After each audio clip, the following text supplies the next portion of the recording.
الحمدللہ، آج کے اس پروگرام کا عنوان ہے ڈالر کا ڈاکہ اور اس کا حل، 12واں حصہ۔ اعوذ باللہ من الشیطان الرجیم، بسم اللہ الرحمن الرحیم۔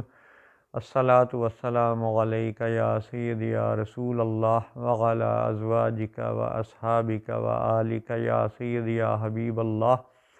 الحمدللہ، لاہور شہر میں اس وقت عشاء کا وقت ہے اور قمری کیلنڈر کے مطابق بدھ 16 رجب 1444 ہجری ہے،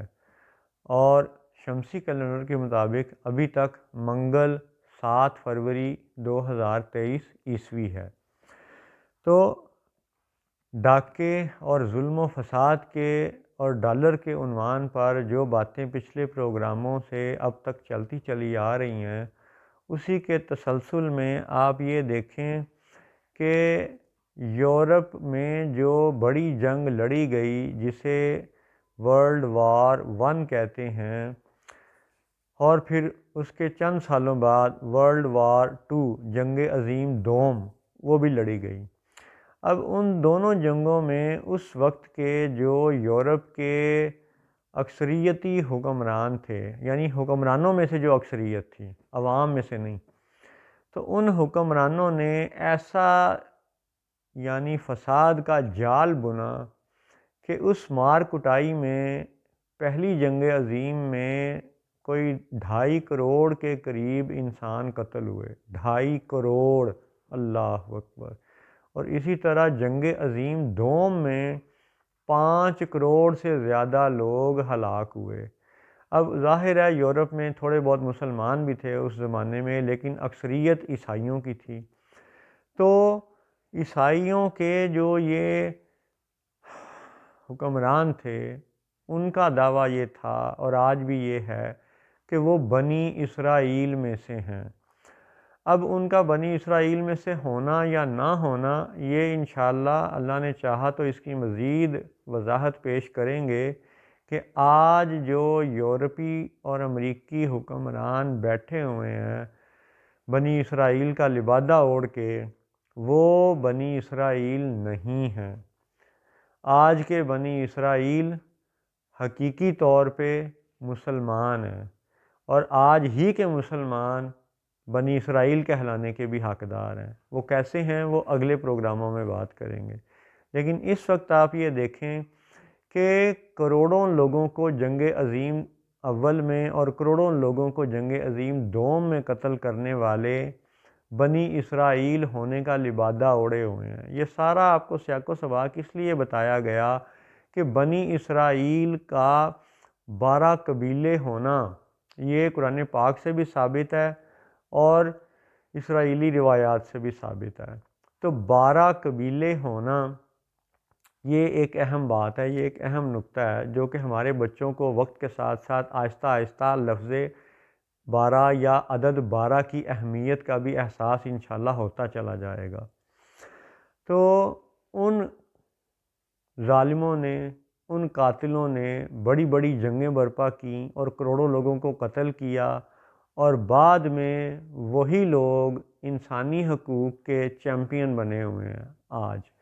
یہ وہی یاجوج ماجوج ہیں جنہوں نے عراق میں، افغانستان میں، شام میں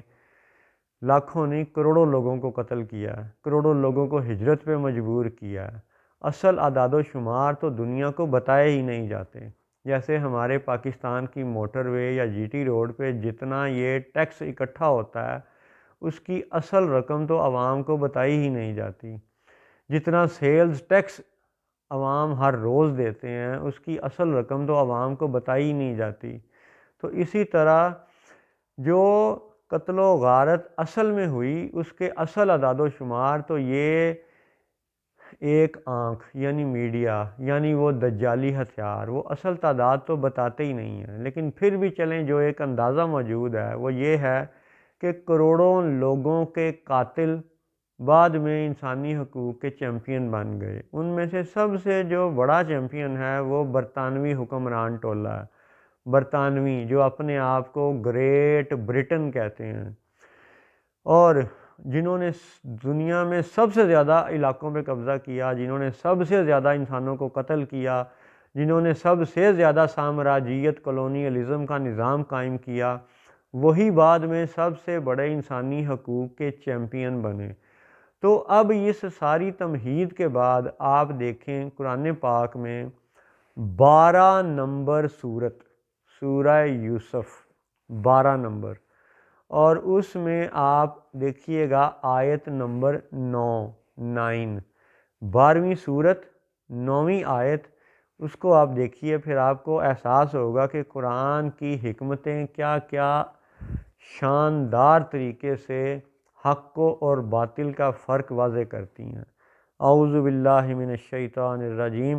اقتلوا یوسف او اطرحوہ ارضا یخلو لکم وجہ ابیکم وتکونوا من بعدہ قوما صالحین۔ ترجمہ ہے جی، یوسف کو مار ڈالو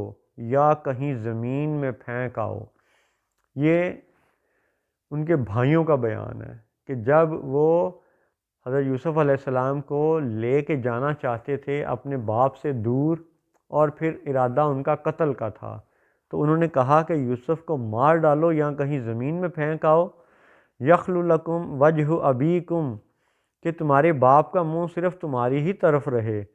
وَتَكُونُوا مِن بَعْدِهِ قَوْمًا صَالِحِينَ، اور اس کے بعد پھر نیک ہو جانا۔ یعنی قتل کا ذکر، اور یعنی ہجرت کہہ لیں، زمین سے نکال دیے جانے کا ذکر، زمین سے دھکیل دینا، اللہ اکبر۔ اوِطْرَحُوهُ أَرْضًا، شام کے کروڑوں لوگوں کو ہجرت پہ کس نے مجبور کیا؟ امریکی حکومت نے، اور اس کا ساتھ دینے والے کون ہیں؟ سعودی آل سعود۔ اور قرآن یہ بتاتا ہے کہ وہ جو قتل یوسف کے گناہ گار، مجرم، سازشی اور زمین سے نکال دینے کی باتیں کرنے والے، ان کا بیان کیا ہے؟ وَتَكُونُوا مِن بَعْدِهِ قَوْمًا صَالِحِينَ، بعد میں نیک بن جانا۔ تو یہی اس صہیونی گروہ کا طریقہ واردات ہے کہ پہلے کروڑوں لوگوں کو قتل کرو اور بعد میں انسانی حقوق کے چیمپئن بن جاؤ۔ تو آج کے یاجوج اور ماجوج، یہ جو یورپی حکمران اور یہ جو امریکی حکمران، یہی یاجوج اور ماجوج ہیں۔ حقیر نے اپنے کئی سارے پروگراموں میں پہلے بھی اس کی وضاحت کی ہوئی ہے، اگر اللہ نے موقع دیا تو انشاءاللہ آئندہ مزید بھی وضاحت کر دی جائے گی۔ ابھی آپ یہ دیکھیں کہ آج یہ جو IMF کے کرتا دھرتا ہیں، ٹھیک ہے، یہ پاکستان جیسے ملکوں پہ دباؤ ڈالتے ہیں کہ جی آپ اپنی کرنسی کو بے قدر کریں، کرنسی کی ڈی ویلیویشن کریں، کرنسی کو گرا دیں۔ یعنی یوں سمجھ لے کہ جب $1 پہلے 200 روپے کا مل رہا تھا، تو جی اگلی صبح یا اگلی رات یا اگلے دن وہ جی 250 کا ہو گیا، اور اگلے دن جی وہ 300 کا ہو گیا۔ کرنسی کی ڈی ویلیویشن یہ وہ فساد ہے جو IMF نے ساری دنیا میں مچا رکھا ہے، اور ایک طرف کرنسی کی ڈی ویلیویشن کی بات کرتے ہیں، ڈالر کی پیرٹی چینج کرتے چلے جا رہے ہیں، اور دوسری طرف یہ سارا ٹولہ IMF سمیت، ورلڈ بینک سمیت، یاجوج ماجوج، یورپی امریکی حکمرانوں سمیت، سب کا یہ دعویٰ ہے کہ جی ہم تو انسانی حقوق کے چیمپئن ہیں، ہم تو انسانی حقوق کا بڑا ہی خیال رکھتے ہیں۔ اب آپ اسی ڈالر کے ڈاکے میں، ٹھیک ہے، اس ڈالر کی پیرٹی کو چینج کرنے کے دجل میں آپ یہ دیکھیں کہ اگر یہ لیٹ سے یہ کوئی غریب آدمی ہے، ٹھیک ہے تو یہ پینسل، لیکن مثال کے طور پہ سمجھیں کہ یہ ایک غریب آدمی ہے، اس کی جیب میں 200 روپے پڑے ہوئے تھے۔ اب یہ 200 روپے کے عوض اگر چند کھانے پینے کی چیزیں، تھوڑا آٹا، تھوڑا کچھ اشیاء خرد و نوش لے کے اپنے بچوں کے پاس لے جانے کے قابل تھا، لیکن IMF بصورت ملکی حکمران، IMF بصورت یاجوج ماجوج، IMF بصورت کوئی بھی اس کو نام دے لیں، نام نہاد دوست، نام نہاد اصلاح پسند، نام نہاد انسانی حقوق کا چیمپئن، جب وہ ڈالر یورو کی پیرٹی کو بدلنے کا حکم دیتے ہیں اور اپنا وہ حکم مقامی حکمرانوں کے ذریعے لاگو کرواتے ہیں، تو اب یہی غریب آدمی جو 200 روپے کی کچھ چیزیں خرید سکتا تھا، اب وہ اس سے آدھی بھی نہیں خرید سکتا۔ تو کیا یہ جو غریب آدمی ہے جس کی چند ہزار روپے تنخواہ ہے یا چند 100 روپے روزانہ یہ دہاڑی دار مزدور کماتا ہے، تو جب ڈالر اور یورو کی پیرٹی چینج ہوتی ہے تو مثال کے طور پہ اگر یہ پہلے 20 روٹیاں خریدنے کے قابل تھا تو اب وہ 10 روٹیاں خریدنے کے قابل رہ گیا، اگر وہ پہلے 10 روٹیاں خریدنے کے قابل تھا تو اب 5 روٹیاں خریدنے کے قابل رہ گیا۔ تو کیا یہ ایک غریب انسان کی حق تلفی نہیں ہے؟ کیا یہ ایک غریب انسان کا معاشی قتل نہیں ہے؟ تو ایک طرف وہ گروہ جو IMF اینڈ کمپنی ہے، اینڈ کمپنی سے مراد ساری دنیا کے حکمران بھی ہیں،